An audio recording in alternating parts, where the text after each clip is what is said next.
مدینہ منورہ میں تھا، ایک ساتھی نے مسجد نبوی میں یہ تسبیح ہدیے میں دی جو لکڑ کی بنی ہے اور اس کے اوپر چاندی چڑھی ہوئی.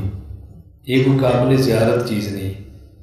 یہ تو میں صرف اس لیے بتا رہا ہوں کہ جس چاندی کو لوگ ترستے ہیں اللہ بغیر مانگے یوں دیتے ہیں. اور انگوٹھی میری عادت نہیں، اتنی قیمتی انگوٹھیاں پاکستان سے باہر ملکوں میں جو کام کرتے ہیں مجھے بنا کے دیتے ہیں، اور میں اس لیے نہیں پہنتا کہ اس کو دیکھ کر ویڈیو بنے گی تو لوگ اس کو دیکھ کے انگوٹھیاں شروع کر دیں گے کہ شاید کوئی اچھی چیز ہے. اس لیے میرے گھر میں پڑی، میں رکھ دیتا ہوں، میں استعمال نہیں کرتا. تو یہ تو قابل زیارت چیز نہیں. یہ البتہ میں ڈال رہا تھا کہ دیکھو تسبیح ہے میرے ہاتھ میں. یہ مدینہ منورہ مسجد نبوی میں جہاں امام اعظم ابو حنیفہ نعمان بن ثابت کا نام لکھا ہوا رحمۃ اللہ علیہ، اس کے بس ساتھ میں بیٹھا ہوا تھا نیچے. تو وہاں ایک ساتھی نے مجھے تسبیح ہدیہ میں پیش کی. اس نے کہا یہ وہ تسبیح ہے کہ جو مدینہ منورہ اور رسول کی اندر کی دیواروں کے ساتھ اس کو مس کیا ہے، لگا کر کیا ہے. یہ آپ کی خدمت میں ہدیہ ہے. میں نے کہا اللہ قبول فرمائے. اس سے بڑی نعمت بتاؤ ہمارے لیے کیا ہو سکتی. یہ ہمارا سرمایہ ہے. ہمارے تو اکابر تھے، مفتی حضرت مولانا رشید احمد گنگوہی رحمۃ اللہ. کوئی شخص حج یا عمرہ سے واپس آیا تو ایک رومال پیش کیا. حضرت نے رومال کو چوما، آنکھوں سے لگایا، سر پہ رکھا. تو کسی بندے نے کہا حضرت یہ جو چائنا کا رومال ہے مدینہ کا نہیں ہے. فرمایا اس کو میرے محبوب کے شہر کی ہوا لگی ہے، یہ مدینہ سے ہو کر آیا ہے. یہ ہمارے اکابر تھے. گنگوہی رحمۃ اللہ علیہ کے کچھ کھجوریں تھیں، اس کے ذرے کیے، تھوڑے تھوڑے تقسیم کیے. فرمایا یہ مدینہ کی کھجور ہے، تھوڑا تھوڑا برکت کے لیے رکھ لو اس کو. یہ ہمارے قابل کا ذوق تھا. کچھ ایسی چیزیں ہیں جس پر بات چل رہی ہے، اللہ کرے اجتماع کے موقع پر پہنچ جائیں. پہلے اعلان کا نفع اس لیے نہیں ہے کہ نہ آئے تو پھر شرمندگی ہوتی ہے. اگر آ گئی تو آپ کو انشاءاللہ اجتماع پر ہی دکھائیں گے انشاءاللہ. ایک دو بہت اندر کے ساتھیوں نے وعدہ کیا کہ ہم آپ کو یہ ہدیہ دیں گے، ہماری شرط ہے کسی اور کو آپ نہ دیں. میں نے کہا نہیں دوں گا، میں کیوں دوں گا. اب بھی آپ نے دیکھا ہمارے ہاں وہ لے کر آؤ، ان کو زیارت کرا دو. راول پنڈی کے ہمارے ایک دوست ہیں، ان نے مجھے بلایا اور بلا کر کہا ہم نے آپ کو گفٹ دینا ہے اس بات پر کہ آپ مسلک کا کام بہت کرتے ہیں. میں نے کہا اللہ قبول فرمائے. اور تحفے میں کیا دیا وہ میں آپ کو دکھاتا ہوں جو تحفے میں دیا. اور یہ ہدیہ کس بات پر ہے کہ آپ مسلک کا کام کرتے ہیں، دیوبند کی ترجمانی کرتے ہیں اور دین حق کو بیان کرتے ہیں. دنیا میں لوگ جاتے ہیں کپ لے کر آتے ہیں، شیلڈیں لے کر آتے ہیں، ہم نے فلاں کپ جیتا ہے، فلاں شیلڈ لی ہے، فلاں ایم این اے نے تحفہ دیا ہے، فلاں ایم پی نے تحفہ دیا ہے، فلاں وزیر اعظم اور صدر نے تحفہ دیا ہے. اور ہمارے ہدیے اور تحفے ہمارے نام آپ دیکھیں، بندے کو دیکھ کر مزہ آتا ہے. زیارت کراؤ، دیکھو کعبے کا غلاف ہے، ہدیہ ہے نا جی، مزہ آتا ہے بندے. میں جہاں اندر بیٹھتا ہوں میں نے اپنے سر کے اوپر اس کو رکھا ہوا، اس کے نیچے بیٹھ کے کام کرو. ہم تو توسل اور تبرک کے قائل ہیں نا، ہم تو اس کی برکت سے اللہ سے دعائیں مانگتے ہیں. انشاءاللہ جب آپ سلام کریں گے تو میں یہاں رکھوں گا، آپ میں ہر بندہ اس کو ہاتھ لگا کر دے، سب بندے ہاتھ لگا کر دیں.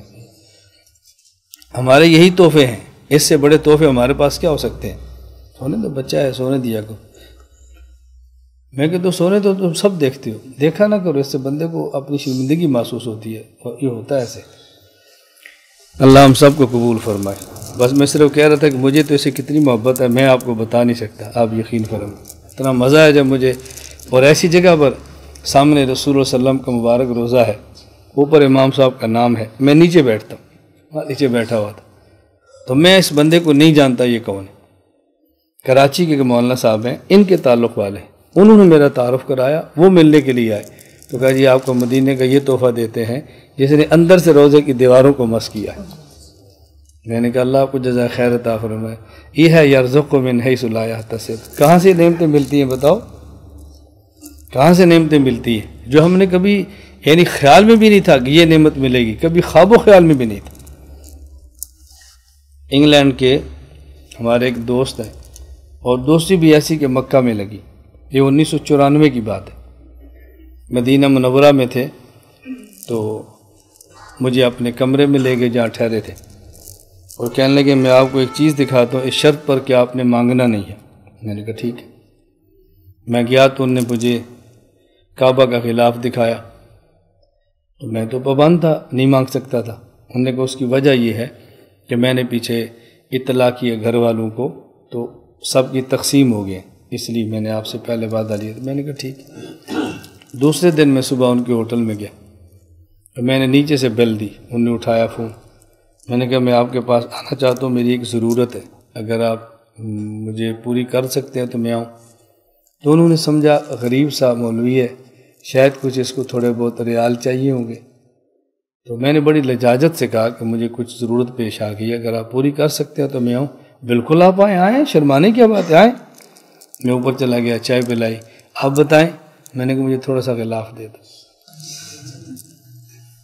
انہوں نے کہا ابھی تو میں وعدہ کر چکا ہوں، اس میں سے نہیں دوں گا، انگلینڈ سے بھیجوں گا۔ اور انہوں نے انگلینڈ سے جا کر بھیجا مجھے۔ پھر میں نے لاہور ایک دوست کو دیا، 1998 کی بات ہے، بس پھر میں ان سے نہیں لے سکا، اور مجھے نہیں پتا وہ کہاں گیا۔ تب سے میرے دل میں طلب تھی کہ اللہ تو مجھے کہیں سے کعبے کا غلاف دے دے، کہیں سے کعبے کا غلاف دے دے، میں اپنے پاس رکھیں۔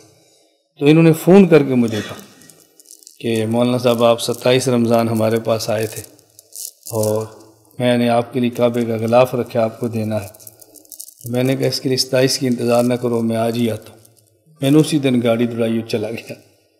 مجھے انہوں نے کہا یہ بھی آپ کو دیتے ہیں، اور اس سال اگر 27 رمضان کی تاریخ دیں گے تو پھر اور بھی دیں گے۔